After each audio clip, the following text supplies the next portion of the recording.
The clock glowed 2:17 a.m., its red digits slicing through the darkness of our bedroom like a warning.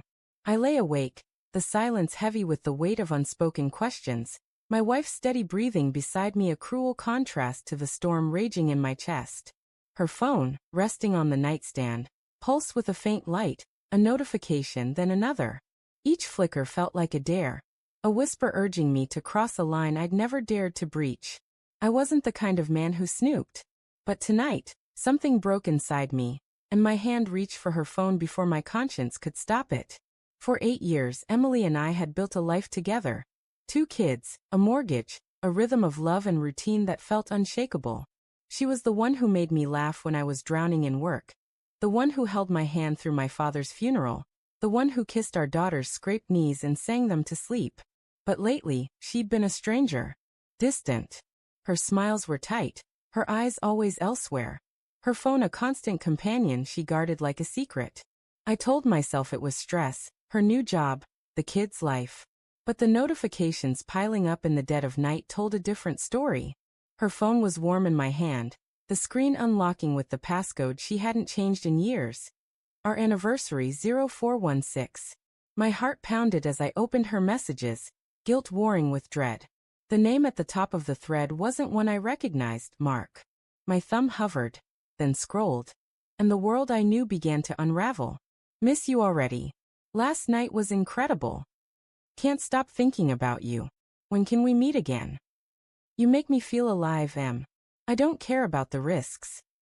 Each message was a blade, cutting deeper into the trust we'd built. My eyes burned as I read further. Months of conversations unfolding, late-night confessions, stolen moments, plans for a weekend I thought she'd spent with her sister.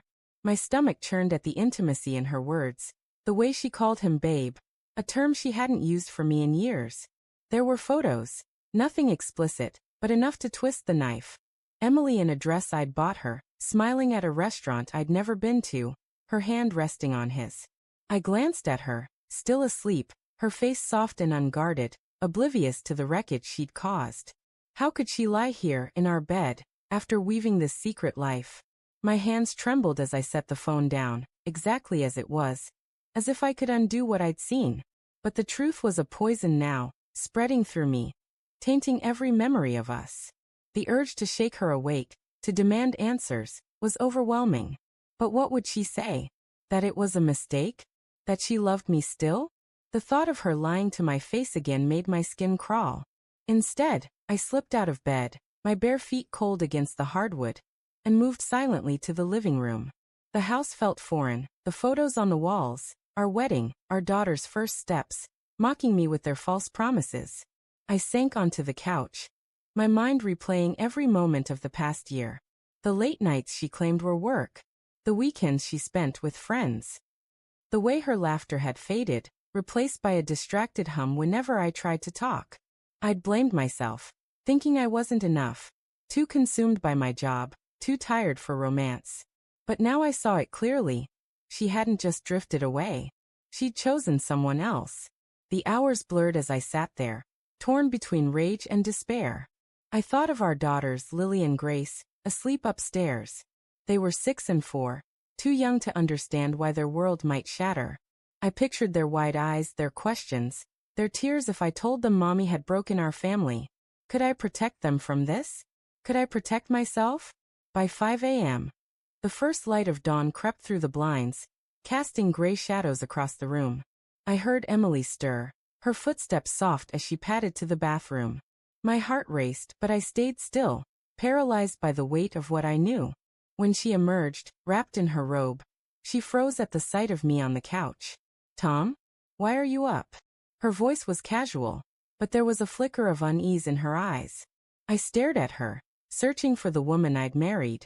Couldn't sleep, I said, my voice flat, betraying nothing. You. She shrugged, avoiding my gaze. Just restless. I'm going to make coffee. Want some? It was so normal, so painfully ordinary, that it almost broke me. I wanted to scream, to throw her phone at her and demand she explain every word, every lie. But I couldn't. Not yet. The truth was mine now, and I needed to decide what to do with it. No, I said, standing. I'm going for a walk. Her brow furrowed, but she didn't argue. Okay. Be careful. Be careful. The irony burned. I grabbed my jacket and left, the door clicking shut behind me.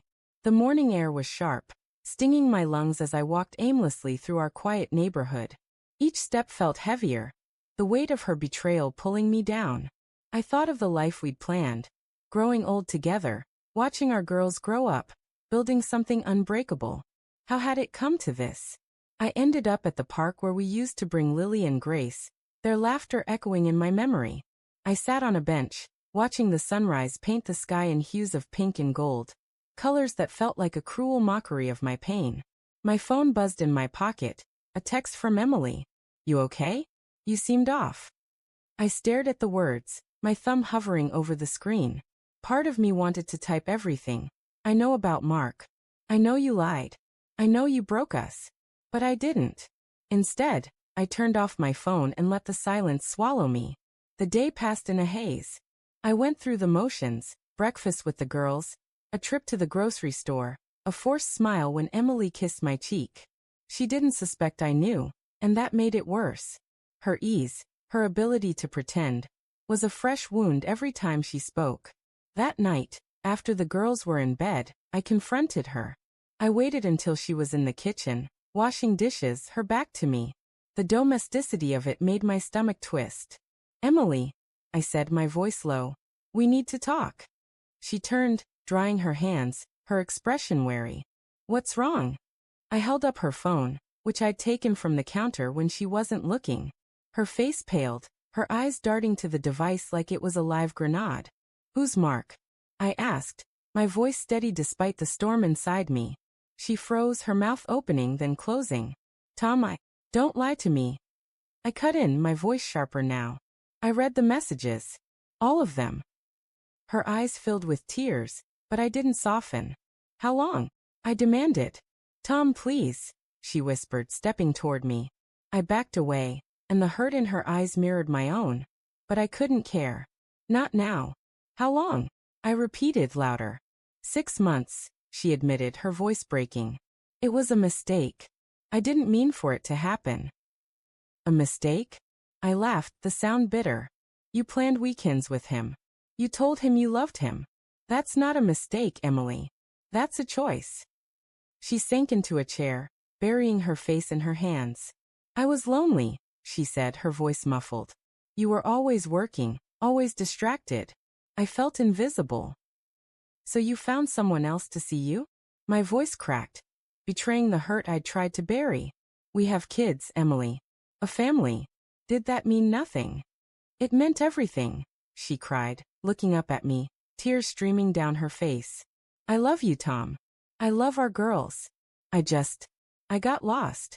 I wanted to believe her, to cling to the idea that we could fix this. But the images in my mind, her with him laughing, touching, lying, were too vivid, too raw. Did you sleep with him? I asked, dreading the answer. She hesitated, and that was answer enough. My chest tightened, and I turned away, unable to look at her. I'm sorry, she sobbed. I ended it last week. I swear, I was going to tell you. Last week, I echoed, my voice hollow. After 6 months of lies. You think that makes it better? She reached for me, but I pulled away. Don't, I said. I can't do this right now. I walked out, leaving her crying at the table. The house felt suffocating, her presence a reminder of everything we'd lost. I grabbed my keys and left, driving aimlessly until I ended up at a motel, the neon sign flickering like my fractured heart. The next morning, I returned home to pack a bag. Emily was waiting, her eyes red, her voice pleading. Please, Tom, don't go. We can work through this. For the girls. I looked at her, the woman I'd loved for nearly a decade, and felt nothing but exhaustion. I need time, I said. I don't know if I can forgive you. She nodded, tears falling silently. I kissed Lily and Grace goodbye, promising I'd see them soon, and walked out without another word. The door closed behind me, a finality that echoed in my bones. As I drove away, the weight of her betrayal lingered, but so did a flicker of something else, resolve.